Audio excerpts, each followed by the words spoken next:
Rose bursts into the apartment kitchen, clutching a voicemail from the center. Her grief counseling position has been eliminated due to budget cuts. The familiar pastel walls feel suddenly alien as Rose's voice trembles. What will I do now? Dorothy and Blanche exchange worried glances. Sophia sighs. Well, at least you won't have clients calling at midnight anymore. Despite their best reassurances, Rose can't shake the sting of rejection. She had poured her heart into helping others heal, and now finds herself adrift at age 55. That evening, Rose nervously sifts through want ads at the kitchen table, her tray of coconut macaroons untouched. Dorothy offers to help update her resume. Blanche volunteers to accompany her to job fairs. Sophia snarls that if Rose doesn't hurry, she'll be counseling tumbleweeds for lack of clients. But each suggestion feels like a half step too late. Rose wonders if age discrimination is real or just her fear talking. As midnight approaches, the landline rings. A former client, Milton, holding Rose to her promise of any time, day or night, and the women realize this career loss will test both Rose's independence and their sisterly solidarity. Over the next morning's breakfast, Dorothy and Blanche gently confront Rose. She must turn rejection into reinvention. Dorothy, armed with red pen and coffee, tears apart Rose's outdated CV, chopping passive phrases, highlighting transferable skills like active listening and crisis management, and reshaping bullet points into action-oriented statements. Rose watches in awe as her scattershot resume transforms into a compelling sales pitch, her confidence flickering back to life. Blanche adds, "We'll brand you the best grief counselor or hospital administrator in Florida," her southern charm lending gravitas to their pep talk. That afternoon, Rose heads to an interview at Coral Gables Hospital's administration office.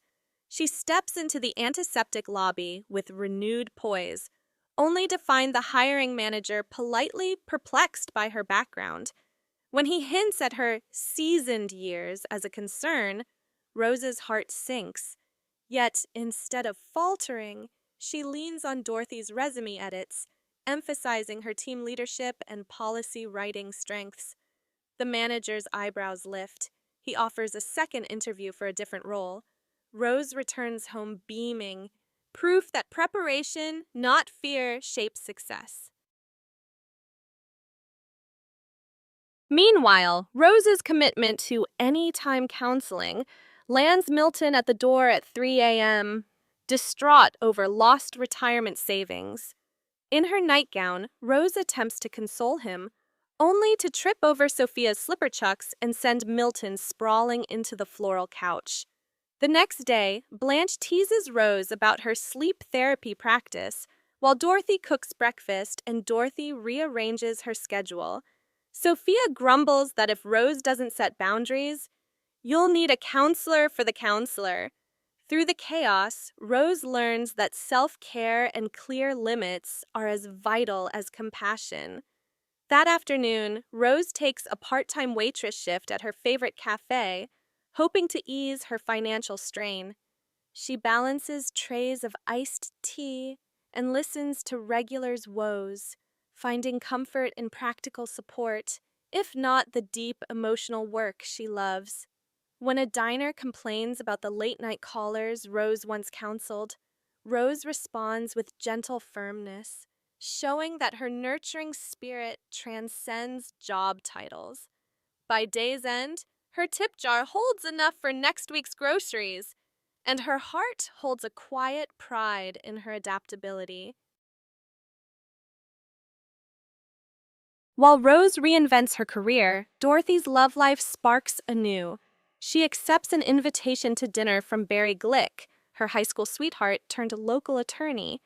At Chez Marcel, Barry's easy humor and sincere questions remind Dorothy of youthful sparks. Yet, when he reveals he's gay, his casual disclosure hanging between bites of coq au vin, Dorothy's face registers surprise, not betrayal.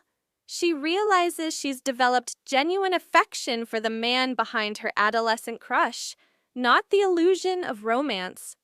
Over coffee at dawn, Dorothy and Barry laugh over past misadventures, a failed school play, and Sophia's unsolicited singing at junior prom. Dorothy admires his honesty, and Barry applauds her capacity for grace. While the relationship won't deepen as Dorothy once hoped, she gains a lifelong friend and the knowledge that love's forms evolve. Returning home, she greets Rose with warm encouragement. If Rose can pivot careers, Dorothy can pivot expectations. Curiosity piqued, Blanche accepts Milton's invitation. He's evidently taken a shine to Rose's resilience and wants companionship, now that Rose's door is less open 24/7. At the Biscayne Terrace Bistro, Blanche dons her finest silk and pearls. She arrives to find Milton, hoping only to share quiet conversation over shrimp scampi. But as he reveals he's drawn to full-figure women for comfort and warmth, Blanche's pride bristles. His preference flatters her ego, but feels like a reduction of her to a statistic. Blanche excuses herself with characteristic grace, refusing to be defined by a type. She returns home to Rose and Dorothy, who support her right to dignity over flattery. With a mindful sip of martini, Blanche decides to focus on admirers who value her mind and spirit first, mirroring Rose's choice to seek work that honors her skills rather than discounts her age. Together, the roommates toast to setting standards, personal and professional, that empower rather than diminish. By week's end, Rose secures the hospital position, a coordinator role that blends her counseling experience with administrative acumen. Dorothy celebrates by gifting her a personalized nameplate for her new office, while Blanche bakes a triumphal cheesecake, her first return to official counseling when Rose tastes victory. Sophia quotes a proverb about turning the page rather than closing the book, capturing the essence of Rose's journey. As the four women recline on the lanai with late-night coffee and fresh-baked macaroons, they reflect on the week's lessons: resilience in the face of loss, the power of reinvention, and the unyielding support found in friendship. Rose toasts to finding new doors when old ones close, and the others clink mugs, the Miami breeze carrying their laughter into the night. In job hunting and love seeking alike, they discover that sisterhood is the greatest safety net and the first step toward every new beginning.